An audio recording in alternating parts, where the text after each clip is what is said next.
Hey guys, Cody Adair here. I'm with Jason Merkel, and today we're going to talk about the newly released but updated version of the HobbyZone Sport Cub S2. Yeah, so this is, a few people are already familiar with this, quite a few of our current kind of customer base, and a lot of guys have learned to fly on this airplane over the years. It's been out for a number of years now, and it became very quickly, upon its introduction, one of our very best-selling trainer aircraft. And there's a lot of reasons for that, which we'll get into, but first I wanted to kind of point out that the earlier part of this video, we're going to go into some of the details and features that make this different from the original version of it, and then that's more for people that kind of already know the product very well, but then kind of towards the tail end of the video, we're going to kind of cover the details that someone who knows nothing about this airplane or maybe knows nothing about radio controlled and they're looking at getting into their first airplane ever, those kind of the information that they're looking for to kind of explain, like, you know, where you can fly it, how you can fly it, so on and so forth. So we'll get into those details a little bit toward the end, but I did want to start by pointing out that nothing really physically changed on the outside of the airplane. It is almost exactly in every way, shape, and form the same as the original Sport Cub S. That's what we called it before. Right. We now call it the Sport Cub S2, which you guys can see kind of there on the front of the box. We just added a 2 at the end. That's to just differentiate it from the first one, because internally there is a relatively substantial change. So one of the things that we've been talking about over the last couple of months for people that have been following our releases this year, for example, we recently came out with the UMX Turbo Timber. That replaces the original UMX Timber. In part, we wanted to give it the Turbo Timber look. We also wanted to give it more power, but one of the bigger reasons for updating that product was that we are not able to get the Spectrum chip that we've been using for many, many years now on the receiver and transmitter sides of things. And right. so over the last year or so, we've been starting to transition not only our transmitters, but now also our receivers, or in this case in an Ultra Micro, the control unit that's inside is now using a new Spectrum chip. And there's a lot of cool things about that chip. Not only does it offer more capabilities, better performance, so to speak, but it also gives us the option now to add telemetry to a lot of our aircraft. So now this little guy, which is basically one of our smallest trainer aircraft, one of our smallest aircraft overall, this actually has real-time telemetry back to your transmitter, right, which is pretty exciting. So we're going to get into those details here in a few minutes, but that's the biggest change. We didn't change really anything else about the airplane because we didn't need to. The airplane is very, very popular for a lot of reasons. It is full function, it's 4-channel, has ailerons, elevator, rudder, and throttle, and that makes it already a little bit more desirable because you have a little bit better control, a little bit more capability, especially when it comes to aerobatics. And then on top of that, it's already relatively lightweight, and what's nice is then you can fly in a relatively small space. If you fly over grass, because it's relatively lightweight, if you do kind of land hard or have a crash, it usually doesn't break. And then if it does break, of course, we have replacement parts available. You can repair it with tape, with glue, depending on the type of damage that it is. And so, again, we didn't change the airframe because we just didn't feel compelled to. It already flies really, really well. Right. Not only is it easy to fly, but it's also capable of aerobatics. So even if you're an experienced pilot, there's a lot of experienced pilots, myself included, that own one of these, and we fly them just for the heck of it, especially when it's calm outside in particular, maybe a late evening, an early morning. It's a really nice kind of peaceful flying airplane. And it has enough power, though, to perform loops and rolls and even inverted flying. Sure. But then at the same time, you can throttle back and just cruise around real slow, real easy. It's just a really nice flying, fun to fly airplane. I would absolutely agree. I think with that airplane, I can fly right out my front yard. Yes. And it's just convenient. If I have the itch to fly, I can just grab it and go. Yes, really exactly. simple. And so we classify this as an ultra micro aircraft. And I know for people that are especially new to our industry, to the radio controlled aircraft industry, when they hear that term ultra micro, they might be thinking like really, really tiny. And you know, there's not really a way to practically make a full function radio controlled aircraft that's hobby quality, so to speak, in a much smaller platform. It can be done and has been done. A lot of one-offs have been built with little tiny radio-controlled aircraft, but they're not practical for most people, not practical for mass production, and actually they're not very practical to fly. They literally can only be flown indoors. So what's nice about this category of aircraft is it usually is under 250 grams, which is a weight limit that is a consideration these days because that means it doesn't have to be registered with the FAA or anything like that. So it's well under that. In fact, it only weighs about not even 50 grams, if I'm not mistaken, ready to go. So about 2 ounces total, right, which is kind of amazing considering how large it is, that's all that it weighs, but that's also a part of why it flies so darn well. Right. It flies light. It doesn't take a lot of power to fly it, so we're able to power it with a brushed motor. We don't have a brushless motor in here. And so for those not familiar with a brushed versus brushless motor, basically a brushless motor is more powerful, longer lasting, also more expensive, Right. also requires a more expensive, larger battery that's more complicated to charge. So Right. for the guys that are out there saying, why didn't you guys upgrade it to brushless? There's no reason to. It doesn't need more power. Yeah, more power is nice. Being able to go straight up out of sight is kind of nice, but you don't need that, especially when you're learning how to fly, especially if you're looking for a slow flying, easy flying airplane that's very lightweight, relatively inexpensive. If we had added brushless to this, it would have jumped the price $30 to $50 minimum. It would also probably made it a lot bigger too, I would imagine. Well, we could have probably done it in this size, but we actually had a model that was just a little bit larger than this that was brushless, and the reason we made it a little bit larger is because we had to be able to carry the extra weight of our existing brushless 2S power system. So that's one of the reasons, you guys, we didn't change the power system. We didn't change the airframe, didn't change the power system, because it works just fine the way it is. It is a coreless motor, and for those that aren't familiar with the difference between a cord and a coreless motor, you can look that up online. There's a lot of technical differences there. The big thing is that a coreless motor is a little bit more efficient and does last a bit longer. Yes, brushed motors do wear out, but the truth is, I would be really impressed if a lot of people ever wear out the motor on one of these. You're talking hundreds of flights for the most part. As long as you're not flying, 10 batteries in a row on a hot day, you're not probably going to wear this motor out before you wear out the airplane or before you maybe move on to other airplanes. So again, no reason to go from the brushed motor that was in the original that we still have now in the updated version. It doesn't need more than that. And the beauty of all of that is that it keeps the price down on this model. So it's powered by a 1S LiPo battery. You can see here we've got 3 different options of batteries. The one here is the 1S 150 milliamp 25C battery. That's the one that comes with the ready to fly version when you buy the package that includes everything. And that is a very, very common, very popular battery. What's nice about it is it's super simple to charge. Almost every charger that's out there, including the USB charger that comes with the airplane, you just plug it in, you don't have to set anything, and it charges up in anywhere from 20 minutes to an hour, depending on the charger you're using, and you plug it in and you go. The batteries are like, under $4. Right. It's easy to have a bunch of these, it's easy to charge a bunch of these, and so again, that's one of the benefits also of having the brushed power system with the 1S compatibility. So I really like that about the airplane. And then on the transmitter side, we did update the ready to fly version slightly. And so it will look very similar to the original version transmitter that came in the Sport Cub S. That was an E-Flight branded transmitter. We have since then brought it back over to the Spectrum line. We have the new Spectrum chip inside. And what's nice then is that this new MLP6 DSM transmitter is actually telemetry capable. So now the LED is multicolor, and the LED is indicating information relative to telemetry coming from the airplane. So in this case, there's a couple of things. Number one is when you turn the transmitter on, you get a blue colored light that tells you whether or not it's bound or whether it's operating correctly. And then when you plug in the battery to the airplane, the light will change one of 3 colors. It'll be green if it's basically above, say, 50%. It'll change to yellow if it's between 20 and 50%, give or take. And then it'll change to red when you're below 20% and it's about time to land. So if you're someone who's new to flying and you're not familiar with what we call the soft low voltage cutoff, which kind of pulses the power of the motors you're flying, so you have this kind of audible indication.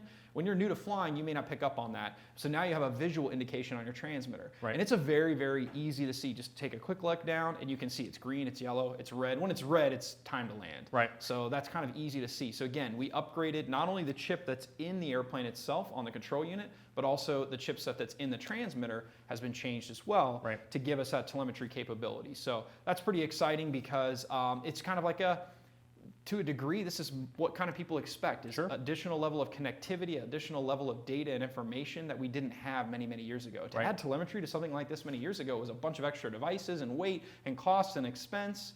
And in this case, it's basically all built in, and it didn't change the price really at all. So the ready-to-fly version did go up a little bit in price, in part more not because of the addition to the telemetry, but more because costs have gone up over the last couple of years since this originally came out. But the ready-to-fly version, which includes everything, is $139.99 US. So $139, $140 US. That includes everything. That's the airplane, that's the transmitter, that's the battery, that's the USB charger. All of that is included in the ready-to-fly package. You don't have to buy anything extra. There's AA batteries for the transmitter in there. You have no need, you buy one box, you can literally go from the store that you buy the box at, go to a place to fly it and fly. The other better part of that is that you have no assembly. This comes out of the box just like this. It's completely assembled, completely done, ready to fly. If you buy the ready-to-fly version, it's already bound to the transmitter. You literally charge the battery, you plug it in, you go fly.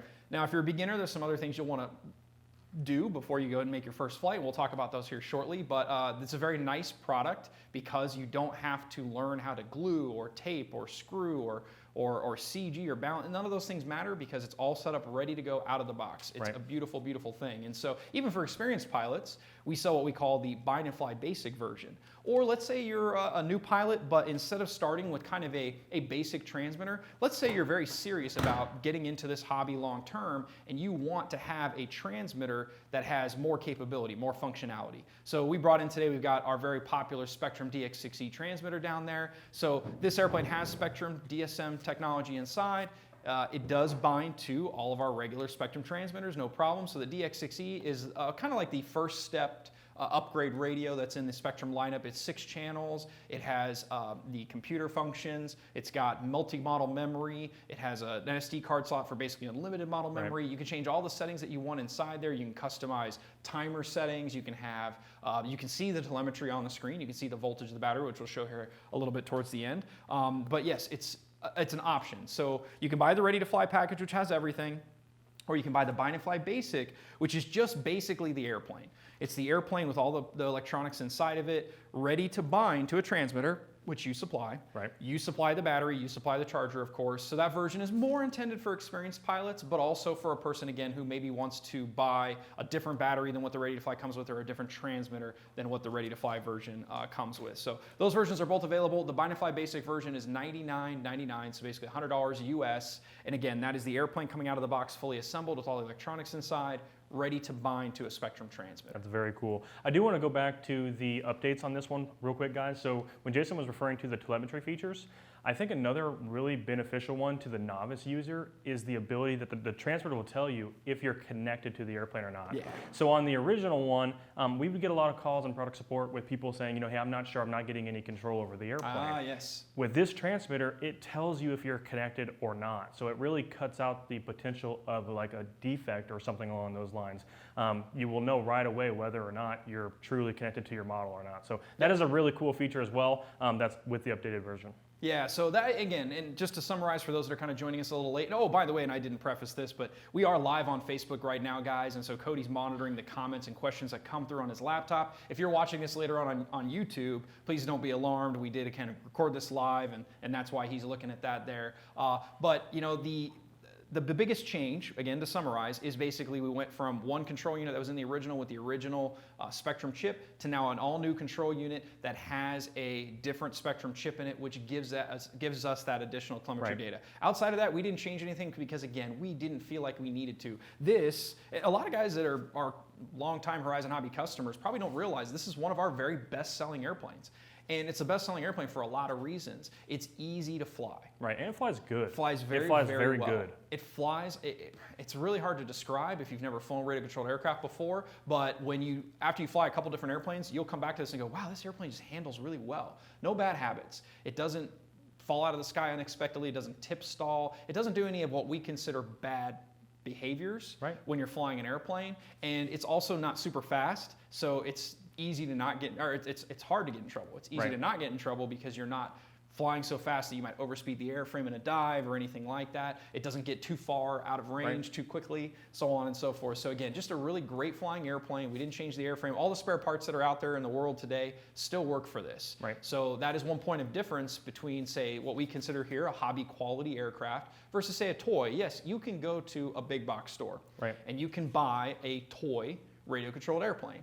And that's what you're going to get, anywhere from, you know, $30 to $100 probably. You're looking at a plane that if you crash it, it probably will survive a crash or two, but after that, if you break the propeller or you break the wing or something, you just have to throw it away. That's not the case with this model. This model, every part, every major airframe part, every major electronic component is available as a spare part. So because of the airplane being as light as it is and made out of the foam that it's made out of, it is relatively durable, especially if you fly over grass. It's very rare to break it, but if you do, we sell, of course, replacement propellers. That's probably like the number one thing that most people will break is the propeller. You can unscrew it, screw a new one on. There's a shaft, of course, that the propeller is on. You can bend that. We have that as a replacement part as well. You can buy a whole new wing. You can buy a whole new tail surface. These can also be repaired with glue and tape. Absolutely. So a lot of people will use like Scotch tape or packing tape to either repair a tear or a crack or a crease. And then also, if you wanted to use glue, you do have to be careful the kind of glue that you use on this foam. You have to use what we consider, for the most part, it's called odorless CA.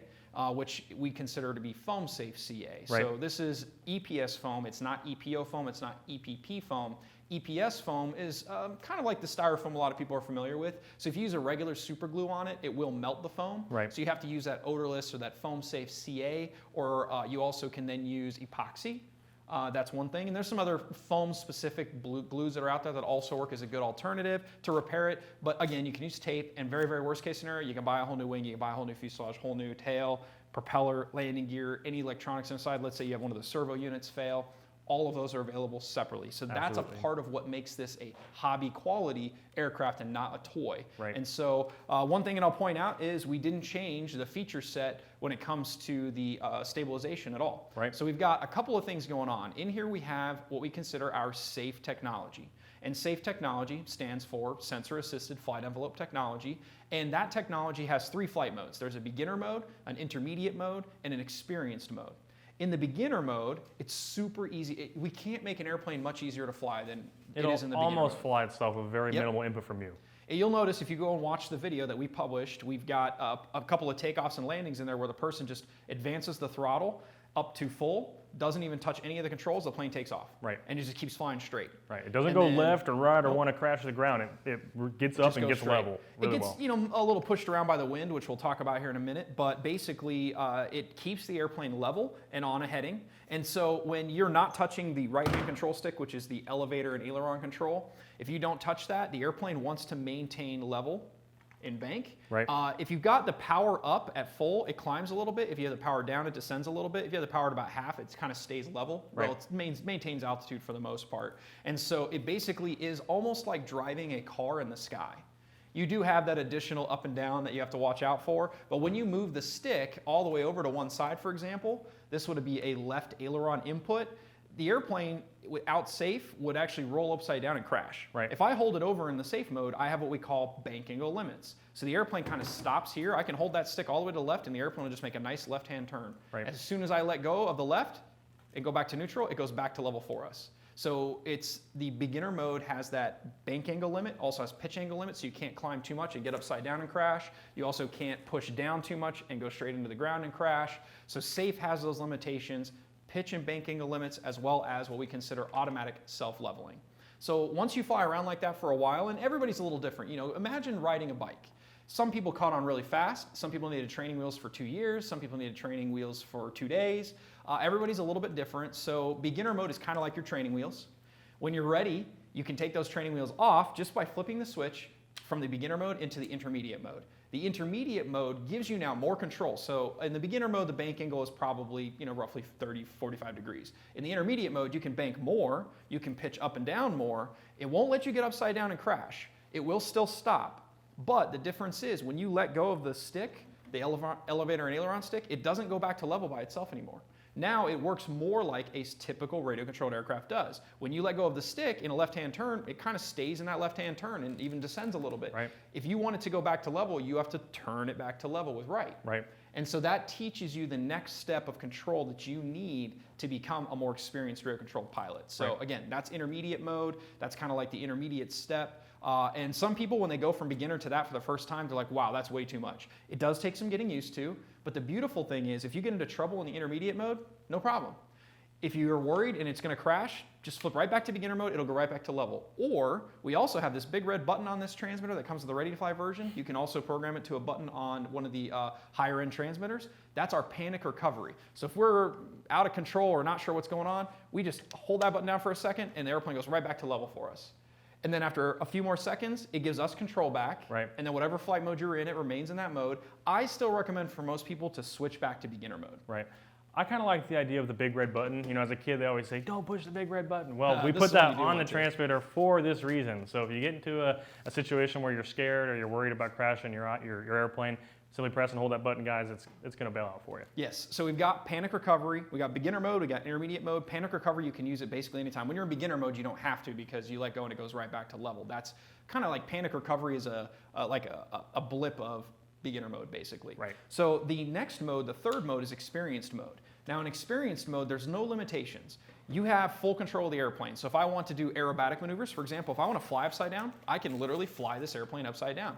If I want to perform loops or if I want to perform, rolls, I can do all those aerobatics in the experienced mode. Now in that mode, we have a different kind of technology called AS3X. I'm not going to go a ton into that, but I'm just going to say that's gyros to help smooth things out. So even though this airplane is pretty small and pretty lightweight, you can fly it in some wind, and it's actually controllable because the AS3X kind of keeps it, it'll bounce around a little bit. Without it, it would be all over the place, almost unflyable. Right. With it, it smooths it out a little bit, and you can actually kind of fly through the wind. You can get some control. That said, if you're a beginner, I always recommend don't fly in the wind. The wind is never your friend. It does make your life more difficult, whether it's a combination of it pushes the airplane beyond your line of sight, or it makes it harder to take off and land. You always should take off and land into the wind. But that can also add complication as well, depending on the orientation, the direction you have to be into the wind, and if there's obstacles and so on and so forth. My recommendation, fly early in the morning, late in the evening, when it's usually the most calm. And even there might be times during the middle of the day when it's calm as well. So that's an option, but I strongly recommend flying in no wind. However, as you become an experienced pilot, you get a little bit more comfort level, a little bit more experience. You can fly this airplane in the experienced mode in some wind. Right. I would probably recommend, personally, I don't think I would take it out in more than 5-mile-per-hour winds. I would agree. It probably wouldn't be a lot of fun outside of that. It's not like this airplane goes 80 miles per hour. It probably goes 15, 20 miles per hour at full power. So, 5-mile-per-hour wind is already slowing it down quite a bit. But those are some nice things to watch out for. Again, we've got those 3 flight modes. We call them kind of progressive flight modes: beginner with our bank angle limits, our pitch angle limits, and self-leveling. We have the intermediate mode with higher angle limits, but no self-leveling. And then we have the experienced mode, which you guys will see if you go watch the video. You can do everything. Upside down, loops, rolls, the whole shebang. It's a lot of fun to fly, even for an experienced pilot. Like I said, I've owned one of these since it came out. In fact, I think I'm on my second or third. I think I've got 2. Yeah, and part of it is because, sometimes I've given them away, and then also I did crash one pretty bad, and then I had to replace it with a new one. Right. But, that's the beauty of this airplane, is it's so good flying, and it's so kind of unique. It's small, it's light, it's simple. And that's something that I like to always have as an option to fly, especially if it's just a beautiful, calm evening, maybe coming up here in the summer, maybe the spring even. You can just walk right out in the front yard and fly it. That's what I do. Yeah, and let's talk about that. So that's one of the beauties of this kind of ultra micro class of airplane, is you do not have to go to a flying field to fly it. Right. So this is our HobbyZone brand. In our HobbyZone brand, we have a few airplanes that are smaller than this. We have a few airplanes that are larger than this.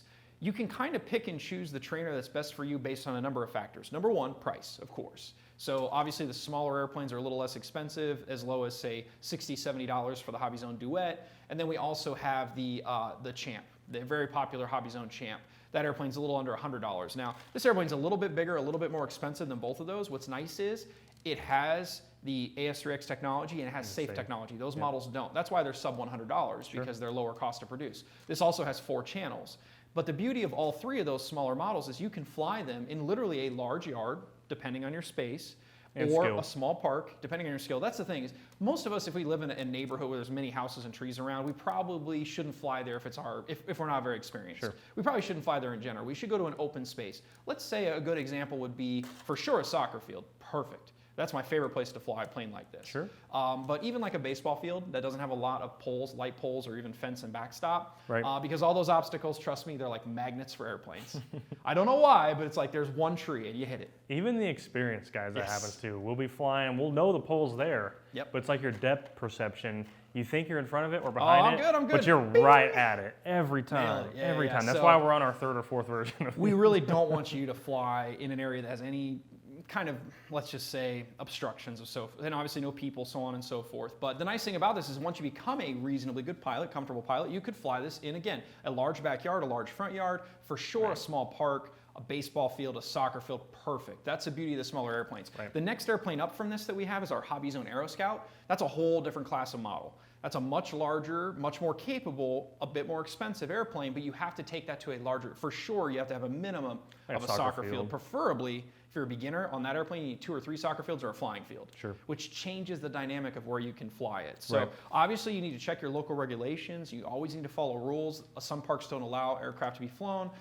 Some, schoolyards, so on and so forth. You got to double check those rules. But the beauty of these ultra micro airplanes is you can fly them in smaller places smaller spaces, then you can fly larger ones. Right. There is one limitation that comes with that, primarily, which is the wind. Right. The smaller and lighter the airplane is, the less wind you can fly in. But I got to tell you, even if you're flying our biggest trainer model, our, let's say, HobbyZone Carbon Cub S Plus, or the E-Flight Apprentice STS, which are phenomenal airplanes, guys.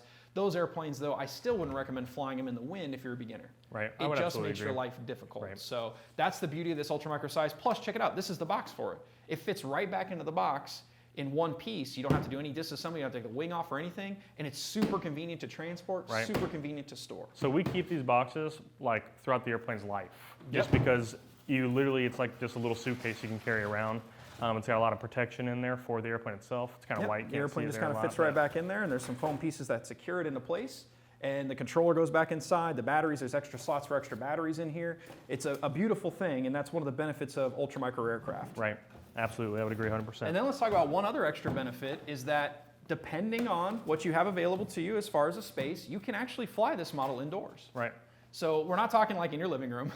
That's not going to happen. Well, unless you live in a mansion or something. Yeah, unless you have a very giant house, yes. You're probably not going to fly it inside your house. However, if you are an experienced pilot, you could fly this airplane inside of like a 1 basketball gym. Sure. You'd be doing a fair bit of turning. 2 basketball courts might be better. If you're a beginner, I definitely wouldn't recommend flying indoors unless you're in like a golf dome or something along those lines. But that is the nice thing about an ultra micro airplane. You'll see in the video that we published that there is a little bit of indoor flying. That's basically like an indoor track at a high school. And so imagine a track or a football field. That's the space that was.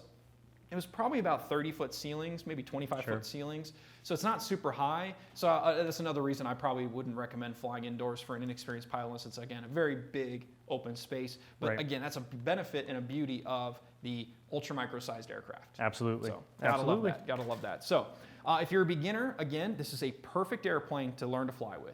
If you've never flown any radio-controlled airplane before, this is literally one of the best choices that there is, hands down. It's our smallest and also our least expensive trainer that features that safe technology, which makes it even easier to fly. This airplane without safe technology, as an experienced pilot, I would say it's not hard to fly. But it's quite a bit harder to fly it without safe than it is with safe. Right. So that's why I recommend this to everyone. Yes, we have the HobbyZone Duet, we have the HobbyZone Champ that are a little less expensive, a little bit less control, but at the same time, they're harder to learn to fly because they don't have that safe technology. So I strongly recommend going with this because you not only have safe, you also have the additional 4-channel control. So you've got ailerons in addition to the rudder, which allows you to do those rolls. It allows you a little bit more control to fly in a little bit of wind if you decide to down the road. Those are benefits. There's also some other benefits, one of which is that you can bind it to the higher end transmitter, so you can do more adjustments, more controls, plus you can install the optional floats. Yes. Which is pretty cool. For the experienced users, and I wouldn't necessarily say a beginner should start on floats by any means, but for the experienced user, once you're comfortable with the airplane and you understand its flight characteristics, you can get the floats. It flies really cool off water. Yes. It is a sight to see. It's a lot of fun off fly water. Fly off a pool too. Like even if you got like a stand-up pool, you can fly it right off of there. It takes off in like 2 feet, 3 feet. It's a very short takeoff. So it is an airplane that, again, experienced users can enjoy on floats in particular. If you're a beginner and you are able to comfortably take off and land the airplane on the ground, then yes, then you could probably be ready for the floats. Now, flying off of water is a little more difficult than flying off of land, and if you end up dunking it in the water, you can damage the electronics, so you do want to watch out for that. But that said, it is one of the few upgradable hobby quality trainers that's out there for sub $150, and you have that option available to you, which is very, very nice. Very cool So stuff. yeah, you can't beat that. I love having the floats on there. I kind of want to go into the chargers here. So we do have some 1-cell chargers here on the table from Spectrum. The one on the left there, closer to Jason, is going to be a USB capable charger, so you can plug it into any USB outlet essentially, and charge 6 batteries at a time with that. So I think that's really cool. Yes, so this charger is made just specifically for these, what we call 1S batteries with our ultra micro connector. So within our industry, there's a lot of different kinds of connectors. Usually bigger batteries have bigger connectors, so on and so forth. So these 1S LiPo batteries, which means it's a single cell, 1S battery is that one cell. And they have this small connector, and that's already been built into this charger. So it has 6 ports. The 4 ports have 350 milliamp charge rates, and 2 of the ports have 500 milliamp charge rates. Basically what that means is if you plug in the stock 1S 150 milliamp battery and you charge it at the 350 milliamp rate, it's done in about half an hour or so. You could even charge it at the 500 milliamp rate. It's a little over 3C. It'll be done in maybe 20 minutes or so. And what's cool with that one, it has a display on there, and it alternates per position. So it'll say like position 1, battery voltage, Yeah. 4.2, position 2. So it actually tells you what your voltage is at when compared to the charger that comes with the actual RTF model, the ready to fly model. That actually just has a single LED light. So once that LED light goes out, that indicates the battery is done. This will actually tell you the voltage of each battery as they charge independently. Yeah, so you'll know more than, so the stock USB charger, you don't see the voltage, you just kind of have to wait for the light to change. So you don't know if it's 90% charged or 50% charged. Right. With this charger, and it's only $25, $30 charger, Right. You get that voltage indication on the screen so you can tell about how charged it is. You can see how much, if you're charging, let's say 6 batteries at once, you can see the information for all 6 batteries, which is very, very nice. And again, like you mentioned, this is powered by USB. So it's very, very convenient. I could see a lot of guys wanting to get one of these because it's nice to have, say, 6 charged batteries for an airplane like this. You can go out and fly it. And the flight times vary depending on the battery, depending on how much throttle you use, but anywhere from 5 to 10 minutes per battery is about right. So don't be alarmed. If you're new to the hobby and you're hearing 5 to 10 minutes, you're like, that's not long at all. Trust me, that's actually longer than you might think, especially when you're looking up and you got your kind of neck bent, and then you got a lot of workload kind of going on in your brain, learning how to fly in particular. So you can upgrade the battery, and so we did bring in some of the other batteries. Again, it comes with in the ready to fly version, a 1S 150 milliamp battery, and it's 25C discharge rate. We also have a 1S 150 milliamp hour 45C battery. The higher C rating basically means it has lower internal resistance, gives you a little bit more power. It doesn't necessarily give you more flight time, but it does give you a little boost up in power. And then what my favorite battery is personally, and we recommend this as an upgrade, is a 1S 200 milliamp 45C battery. So this battery, you can kind of see it's a little bit longer than the standard battery. And the benefit of that is that it's got more capacity, about 50 milliamp more. So you get a couple more minutes of flight time. You also get a little bit more power. And the nice thing is this battery is only like $2 more than the original battery. So my recommendation is to buy a couple extra batteries, to buy the 200 milliamp, and then also to buy one of the optional chargers, because then you can charge more batteries in less time. Right. And if you do decide to go out and fly all your batteries and you kill them all, you can charge right there in your car, off your cigarette lighter, off your USB outlet in your car. You can have a bunch of charged batteries in no time at all. Absolutely. And again, that's one of the benefits of the brush system in this particular model. You have the 1S batteries, which are affordable. You have the chargers, which are affordable. Yep. And you can go out with several batteries and make a day of it. Exactly. Honestly, those really batteries, guys, every single one of those batteries is under $5.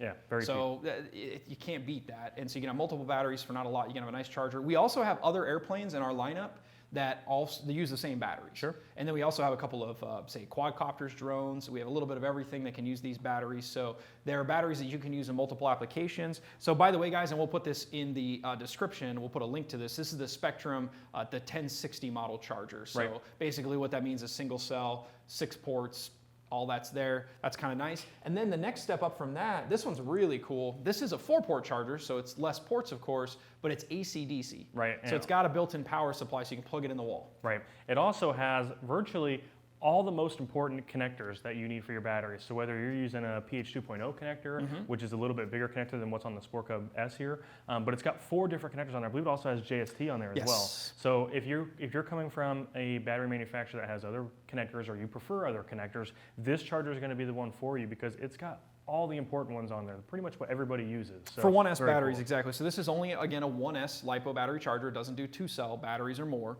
But the nice thing is you can charge these ultra micro connector equipped batteries, the JST equipped batteries, which we sell for products like our, for example, the E-Flight UMX Ultrix uses a 1S 500 milliamp battery with a JST connector. And then we also have some other different connectors here, primarily for some helicopters, and then some of our RC cars as well. So this charger is a little more expensive. But not only do you get the AC/DC capability, so you can plug it in a wall, you can run it off a car battery, but you also then are able to set the charge current rate to more specific to your battery. So where that one had fixed rates where you have to pick the port, plug it in there, and that's the rate it charges at, you can literally fine tune with this knob how fast or how slow you charge the battery depending on how much capacity it is. So we won't go into all those details, but basically this is a step up in charger capability, performance. Yeah, it does have 4 ports versus 6, and it does cost more, but you have a little bit more flexibility with this charger. So really cool charger. This is the 1040 model. Again, we'll put a link in the description for the video to that. And those are readily available right now. Most stores that sell these airplanes and these batteries already have those chargers in stock. If not, you can bug them, they can get one for you. And those are perfect upgrades. when it comes to the batteries and then chargers itself. And then we talked a little bit about the transmitter. You can learn to fly if you buy the Ready to Fly version with this transmitter, no problem. Right. This transmitter has genuine Spectrum DSMX technology inside. Right. The nice thing is you could use this transmitter to fly other ultramicro aircraft, which Right. we sell some of. For example, on the E-Fly brand, we have the UMX Radian. There's several. We yeah. have the UMX PT-17. These are models that use these same batteries and they use this same transmitter, it would be fine. Right. That said, this transmitter does have a limited range, so you can't fly larger aircraft further away because this Right. won't give you control that far. It's literally a micro transmitter, so to speak, with a lower power output. That's what the MLP stands for. So if you want to fly not only this airplane, but then other airplanes down the road with more transmitter, you can buy that Spectrum DX6E, for example. And the nice thing about this transmitter is that it's full size, just like what most people are used to when it comes to a regular size radio controlled transmitter. But again, it does have that built-in computer screen there, and inside of that, there's all kinds of settings that you can program. You Right. can fine-tune how much control you have. You can turn it on. We have different dual rates. We have more control, less control. You can add alerts in for your timer. This one does not have voice. We have models that are a step above this, the DX6 and the DX8. This is the DX6E. We have a DX8E. The E versions are basically the economy versions. They have built-in like chimes and beeps, but they don't have voice. Those next step up transmitters are cool because they actually can report things to you by talking to you. Say, this many minutes in, Right. this many minutes remaining, this voltage of your battery, high rates, low rates, those kinds of things, beginner mode, intermediate mode. It can do it all audibly, which is nice Right. because when you're flying, you might hear the beeping, but if you're not entirely sure what that is, you might have to look down at your controller, which isn't ideal. The ones with voice, they're a step up because they tell you while you're flying. You don't have to look Sure. down at it. But the nice thing is that this is a transmitter if you buy that flies this airplane. It also flies pretty much all of our other bind and fly aircraft that are out there that are equipped with Spectrum receivers. So this is a great upgrade, but also something that you're going to have for years. You buy one Right. of these and you usually have these for many, many years to come. Right. So I will make my shameless plug that the 6 channels that this is used to be enough for most aircraft, but as our higher end aircraft become more feature rich, we're adding more channels. So for example, you may have now a channel to put the wheels up and down. You may have a channel to turn the lights on and off. You may have a channel to open a cargo door. So it's recommended that you buy an 8-channel transmitter if you can. If you buy the 8, I'm pretty Right. sure you almost never need another controller again. If you buy the 6, you may, I won't say you will, but you may outgrow it. You'll be able to fly the airplanes. You'll get the primary flight controls, but like for example, the EC-1500, which has a cargo drop door, you may not have access to that as well as like the Safe Select features. That's just an example of what you may lose. So you'll still be able to fly the airplanes. You just won't be able to have full functionality of the ones that take advantage of higher channels. Yeah, so I think we've had some more people join us. So let's just summarize real quick. So this is the HobbyZone Sport Cub S2. It's a second version of the original Sport Cub. The biggest change is really that we went to a new Spectrum chipset, which gives us telemetry. Nothing else on the airplane changed. The motor is the same. The controls are all the same. The airframe itself is the same. All those parts are the same. But the one nice thing about the telemetry now is that while you're flying, you're going to get an indication either on the stock ready-to-fly transmitter, the LED is going to change color, or on a higher-end transmitter, you're going to see literally the actual voltage of the battery inside the airplane. You can set up alerts then to alert you at certain levels to tell you maybe to land before you run out of juice. And by the way, guys, for those that are new to the hobby, new to this, if your battery dies in your plane, you run out of power, your plane doesn't crash. You still have control. What happens is you run out of motor power, so you can't necessarily turn around and come back. Right. You're kind of going to land pretty much where you're going. Right, and it's important to note that the motor will actually start to pulse at you. So Before that, yeah. Right, so when the battery starts to get weak, the motor will pulse, indicating that it's weak. And when you hear that audible tone, at that point you're thinking, okay, I need to land. Yes. What the benefit here is with the telemetry is you can see that before you start to lose your motor power. Exactly. And get it back to you. So you can't always hear the motor pulsing when the plane's flying at distance, especially at distance when this plane is relatively small. It can get away from you pretty quick. So this is a really cool feature to tell you the voltage right in your hands. Yes, and when you get the ready-to-fly version, we did also upgrade the transmitter. It's now the Spectrum version of the MLP6 DSM. You'll see when I first turn on the switch here, that LED turns green. That's indicating that the batteries in the controller are a proper voltage for proper operation. Then it switches to the blue, which means it's ready to connect to the airplane. Right. So now I'm going to plug the battery into the airplane. Pretty easy to do. It's here on the bottom. I plug it in. There's some hook and loop material. I just attach it into the airplane that way. And then I have to set the airplane down level so that way it can initialize. And you can see the LED now has changed to green because it has initialized. So now I have control of the airplane. And the nice thing about the green is it's telling me that this battery is almost go. fully charged. Right. At least, or full, it's somewhere between 50 and 100% charged. So it's good to at least fly for a few minutes with. So now we did run this battery a little bit, but I'm going to try and show you guys this. This green LED, after I run the motor up for a little bit, for a few seconds, it's going to drop to yellow because it's not quite fully charged. And that's indicating that it's now gone down to about 50% level. And then once it gets below 20%, it will change to red. I'm not going to show you that. It'll take many minutes to get there, but I just want to show you that quick change. So you can see it's green now. And now it's changed to yellow. Might be hard to see on your screen, but that's really nice that you have that visual indication. So while you're flying around, if you don't hear the motor pulsing, when you get to the red LED, it's pretty close to the pulsing part of the motor. Right. And so now you can look down and go, oh, it's red, I gotta land. So it's nice that you have that because even though you still have control when you run out of power to the motor, you can still fly down it with control. You're going to end up wherever you end up. So if you're over a tree or you're over a lake or something, you don't have floats on, that's where you're going to land. You're going to struggle. So it's better to know that minimal telemetry data on your transmitter. The other nice thing is that these batteries are, the connector is not super common. So not a lot of people are going to have a meter to be able to check these. So let's say you charge 3 and you have 3 that are not charged, and you put them in a bag together. You don't know which ones you charged and which ones you didn't unless you check with a meter. But if you plug them in the airplane and the light turns green, you know those are charged. Right. If the light turns yellow, those are not charged. Or if it's red, you should definitely not try to fly with those. So it's a really nice, even kind of a pre-flight warning for you that we didn't have before. So that's a really nice feature. Now, let's also show what happens if you've got a higher end transmitter with the telemetry. Okay, this one's gonna be a little harder to show, but essentially, guys, pass me a battery over there, Jason? Yeah. So with this particular radio, with any of the Gen 2 transmitters with the latest update of firmware, that's important to mention. You do need the latest update to take advantage of this feature. A little hard to get in here with the floats. Oh, the floats, yeah, a little more difficult with the floats on the bottom. So the nice thing is, like he said, if you've got one of our Spectrum DX series transmitters, IX series transmitters that are Generation 2, Generation 3, or the IX in their case, the Generation 1, then you will have, as long as you've updated your software in your transmitter, which is very easy to do, you will then have telemetry data back from the plane to your transmitter. Right, and so you're not gonna be able to really see this from here, guys, and we'll throw a screenshot on the YouTube video so you can see it up close. But essentially there is a menu right here. If you're on the home screen of the transmitter and you just roll the wheel to the right, you're gonna get a menu here, which is the flight log menu, and it's gonna show you the current voltage of the battery right below the frame losses and holds menu. Yep. So very cool, and as you increase the throttle, as Jason did earlier, you'll actually see a live adjustment of this battery. So rather on the RTF transmitter, you see a change in the light.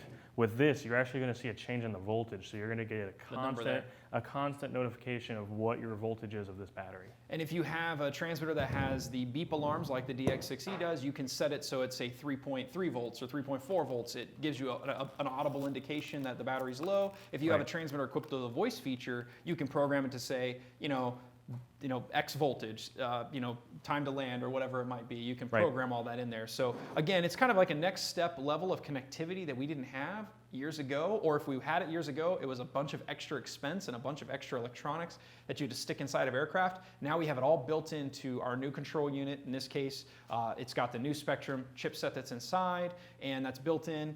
You don't have to do anything, you don't have to do any programming. It just comes right out of the plane, right back to your transmitter. Ready to go. A really nice step up. So guys, again, that's the biggest change on the Sport Cub S2 from the original Sport Cub S.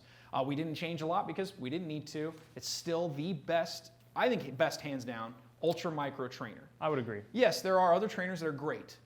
And maybe they're best at whatever, park flyer trainer or best field trainer. This is still the best ultra micro trainer because it has all the features and functionality that a full-on radio controlled hobby grade quality aircraft has. 4-channel control, safe technology inside, replaceable airframe parts, repairable airframe parts. That's what makes this something that's hobby quality and not a toy. This airplane will teach you and then grow with you as your skill level progresses. Exactly. Very cool product. Very exciting. Exactly. So real quick for beginners, again, I mentioned that the nice thing about an airplane this size is you can fly it in a smaller space. A soccer field is perfect. One of the things you have to keep in mind if you're flying over grass, which I strongly recommend flying over grass, because when you crash or hard land an airplane that's this small and this light on grass, it almost does no damage. If you do it on pavement, you'll typically break a prop, bend the landing gear, maybe break a foam part, but grass is great. The downside is the wheels are relatively small, So when you fly over grass, and you'll see this in our video, you just do a little hand launch. You basically, in beginner mode, give it full power and just give it a little push into the air, and it climbs right out. Super easy to hand launch. When you land, you're gonna have to land in the grass. It might kind of nose over, but you'll see in the video we show that too. It doesn't break the airplane. So again, fly over grass if you can. If not, one thing that I like to do is I like to fly over grass, but take off and land on pavement. So I'll find a park that has an adjacent parking lot. I'll do a nice easy takeoff off the wheels, off the parking lot, fly around over the grass, and then I will land back on the parking lot. Right. So that's a nice option. All those things are, kind of what sets us apart from a lot of other aircraft that are out there. It's got a lot of functionality, a lot of capability. You do have the optional floats, which is cool. It is then cool. You can fly it It is over cool. a pool, lake, pond, whatever it might be. Just adds a whole other level of I don't know, enjoyment to it. It increases the experience. Yes, exactly. Absolutely. So guys, I Any do other want to mention questions? we are taking questions here. So I know we were kind of going over all the features of the aircraft. So there has been a couple questions in here, Jason, and one of which is a very common one. Does this airplane require any FAA registration? And does it need a remote ID or anything along those lines? So the beauty of this aircraft, the question is, does this require any FAA registration? And the simple answer is no. It is under the weight limit. So the current weight limit that's been specified is 250 grams. If it's that or less, you don't have to register it. It doesn't need remote ID. It doesn't fall into that category. And that is the beauty of this product, which is another reason that it might be better suited for some people than others. They may prefer to not have to do that, mess with that, worry about that. The beauty of this airplane is it's well under that weight limit, so you'll have no issues. And again, we have a whole series of airplanes that are in this size, this ultra micro class, and you can just fly those and never have to worry about the registration or anything like that. So that is one of the beauties of it. Yes, very cool. Yeah. Can you use a DXE transmitter? So you can, yes. So DXEs are available either, there's a separate version you can buy, which is kind of the full featured version. If you buy some of our other trainer airplanes, for example, the Mini Aero Scout, the Mini Apprentice, the Carbon Cub S Plus, the Apprentice STS, those all come with a different version of DXE transmitter. Most of those out of the box will work just fine with this aircraft. They're already going to have the right switch settings and everything to work correctly with this one. Some of them are programmed slightly differently, like maybe the helicopter ones in particular. You would have to buy the programmer and reprogram those to get all the correct functionality. But yes, Right. a DXE transmitter will work with the Sport Cub S too. Well, Jason, we didn't have a whole lot of comments outside of some FAA questions, Okay. and as well as the primary differences between the original one and this one. Yep, so we covered that. Biggest difference is the telemetry, guys, which for a beginner is not necessarily super critical. And again, everything else about the airplane was already great for a beginner, so we didn't change those things. So I will point out that this does replace the original Sport Cub S. That one is no longer going to be available in a few months. You could probably find it different places. Different stores might still have them in stock. It's a little bit cheaper because it doesn't have that telemetry. And so the new version will ultimately supplant that version. And so the 2 will replace the 1, so to speak. Right. Right now, you can find some of the ones out there. These 2s, as of today, we are not shipping them yet, but they will be shipping in a few days from now. So basically, middle of March, they'll be readily available middle of March 2020. From then on, you'll always be able to find the version 2 or the 2 model. And so the nice thing is that it's going to be available worldwide. You'll be able to get it at your favorite local hobby shop, your favorite online retailer. Of course, you can get it at horizonhobby.com, also your favorite store, favorite online shop in Europe as well, in other countries as well. And again, guys, it kind of is unknown to experienced guys that this is one of our very best-selling airplanes because it's a great trainer. A lot of people have succeeded with this. I'll point this out, and it's not to say you should shop anywhere in particular, but if you guys go to Amazon and read the reviews on this thing, tons of people love this. They learned to fly on it, never flew anything before, bought this, succeeded with it. The reviews on our website, horizonhobby.com, reviews on other e-commerce websites. It's not just us saying it's a great Don't trainer. take our word for it. Yes. Go read from other consumers just like yourself, guys. Exactly. So a lot of people have succeeded, and a lot of people have a special place in their heart for this airplane after they learn to fly on it. And we're hoping to have this thing in the lineup for many, many more years to come. So, Right. again, real quick, available in the ready-to-fly version, which includes everything. The airplane ready to go, the battery, the USB charger, the transmitter.